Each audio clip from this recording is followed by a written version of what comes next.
We can improve on our previous VAT calculator by asking the user, is it a child's good? And if it is a child's good, then we don't add VAT onto it.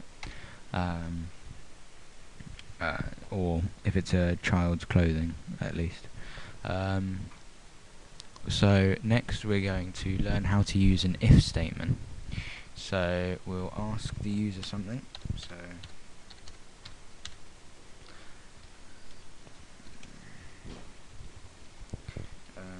does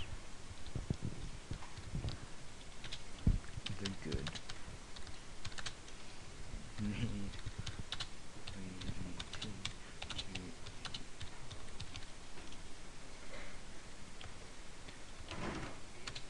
and ask them to type in either a Y for yes or an N for no. Then we can save their reply to another variable. So dim reply, and now we're using a different type of variable, char. This allows us to save a single character. The advantage of this over using a string is that it requires less memory, and so on a large scale can be more effective. So we'll save set reply to console.read.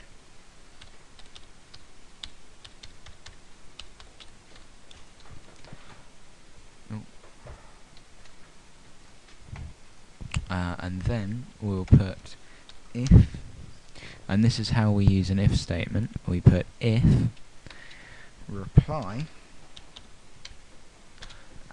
and because it's we'll use equal. If it is equal to a y, then we run some code, and as you can see, there is an end if at the end. This is required. You need an if and an end if. So in here we'll put the VAT calculation, and then we can put else the price would equal price. So actually we won't bother with that. We'll just leave it like that. Now, if we run the code and we put the price of the good in as 20, does VAT need to be added? If we put yes, then it adds VAT on. If we run it again, we put 20 and we put no, then VAT isn't added on.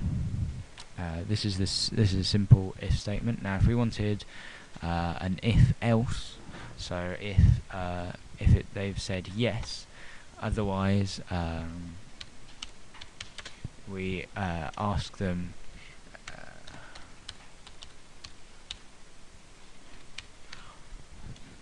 why is that not added on?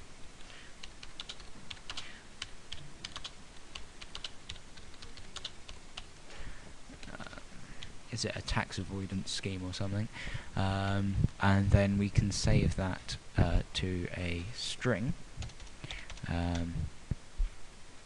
We'd have to do dim no VAT string, and then save whatever their reply was to no VAT. So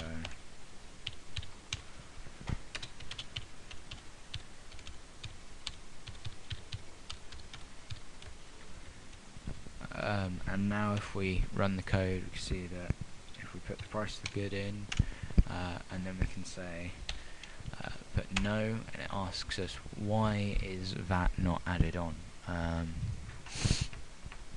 Next, if we have them, we could ask them if the reply is equal to n, then we can add some more code. such as why is that not added on, and then add an else statement on top of that, and say, ask them to please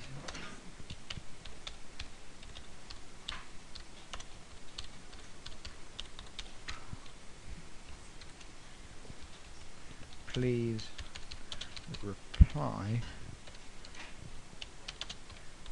with either a y or an n,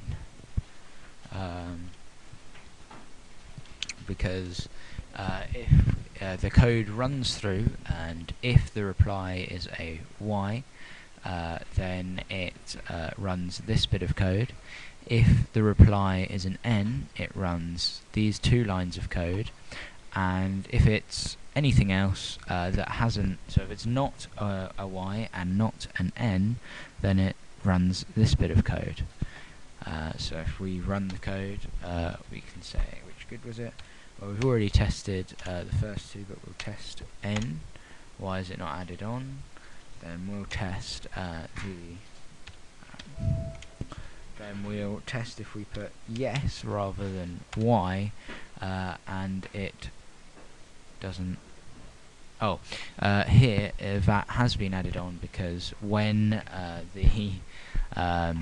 when you take the char from console.readline and the person has typed in a string, the computer will take the first character, which is quite useful when doing something like this. It clears up if they've typed in yes. But if we run again, and does that need to be added? Maybe. Then it says please reply with either a y or an n, and then it runs the code afterwards. And now if we didn't want it to run the last bit of code and just wanted it to end, then we can write end, and if you see what happens then, how much is the good? 10, I don't know, yeah, 190, that's fine. Maybe then it just ends the program without running the last bit of code. This concludes the lesson.